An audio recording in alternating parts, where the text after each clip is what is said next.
Hi everybody, it is April. This is not the video I thought I was going to be sharing with you today. The reason why is because, as you know, and I'm in my craft room, as you can tell, I work better under pressure. And tomorrow is my youngest daughter's 25th birthday. And this quilt behind me has been a UFO, not for a long time, but, you know, for long enough. And she said, that quilt would make a great birthday present. So I said, okay. Now that was a couple weeks ago. So since her birthday's tomorrow, I figure I should probably get started working on it. I don't have a lot to do, but I do. So this right here is going to be the border, and I'm thinking I'm going to make it about 3.5 inches. This is going to be the backing. Hopefully I have enough. And I haven't really decided on the binding yet. I've got some leftover Tula Pink. That's a Tula Pink fabric back there.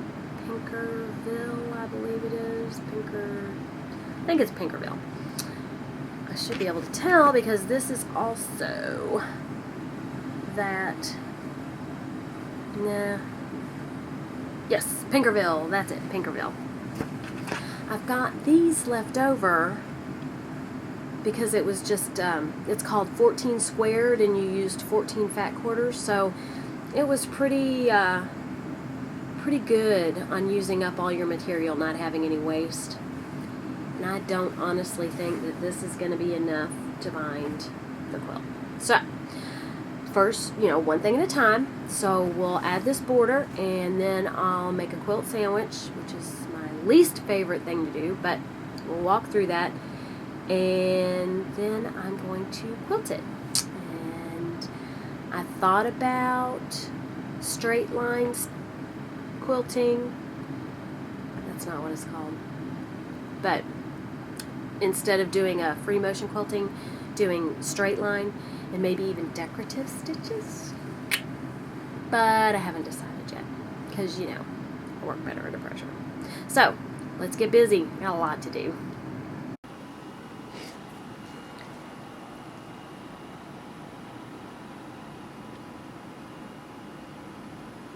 So first thing I need to do is I need to measure to figure out how long my borders are going to be. And we did this when we made the quilt with the panel. So when we speak before. Alright, 60 by 50, 30. Okay. 60 and 60 and 55 and 55. 60 and 60 is 120. And 55 and 55 is 110. So 120 plus 110. 120 plus 110 equals 230 divided by 40 is 6. So I'm going to cut out 6 3.5-inch strips. Can you say hi? Hi. I have a little helper down here now. But she's going to play while I'm working. You going to play? Okay. Alright. We can play. Okay, so in the last video when we put the panel, when we put the borders around the panel, I kind of went quickly past actually sewing the border together. So there are two ways that you can do this. You can sew it together on an angle. So you put your pieces of fabric together like this, and then you sew on an angle and they kind of go like that. Or you can put your your border together, just right sides together, and do a straight line across. Okay? And that's what we're going to do on this particular one, simply because I'm in a hurry, and when I do the on the bias, maybe is what they call it. But when I do the diagonal stitch, I usually end up messing up and having to tear stuff out. So let's go to the sewing machine. Okay, I've put my machine on a 1/4 inch stitch. So my needle comes over on my machine to the right, to my right. So all I have to do is line the edge of the material up with the edge of my A foot. I believe it's the A foot. Whatever foot I have on, that's what I need to do. So I'm going to start sewing, and then I'll show you what I mean by chain piecing. So I stop there, and I find the end of my material, which is here. I grab the next piece of my border, and I put these two pieces right sides together.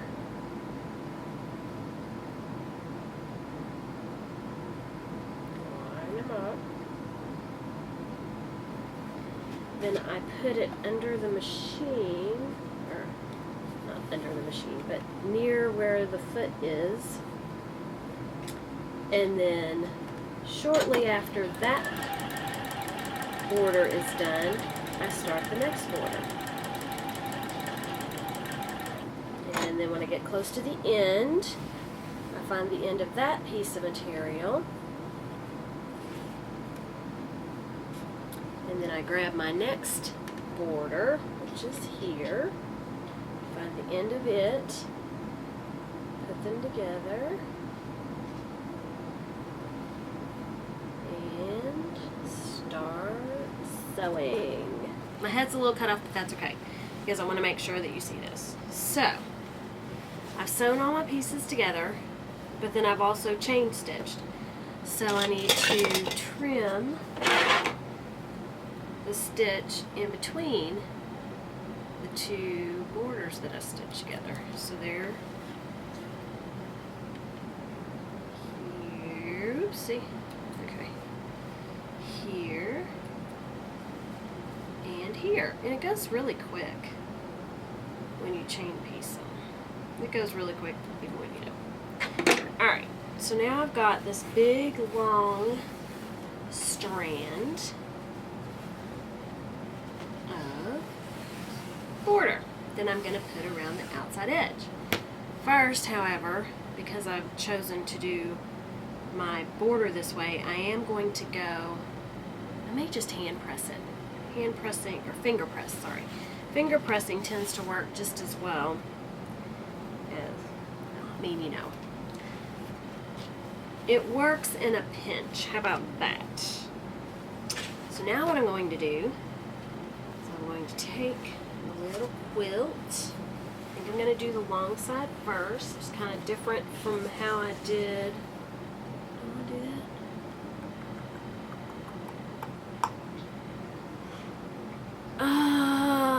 Yeah. I'm going to do the long side first. Now, I've lost the end of my... There we go. No, that's not it. Ah! There we go. Okay, crisis averted. Okay, and I'm going to put this right here. Put it on my sewing machine. You notice I've got a bright colored thread. I've had the hardest time trying to find the kind of thread that this sewing machine likes, because it is picky. So I've got some King Tut on it now. Wish me luck. And we'll sew this border on.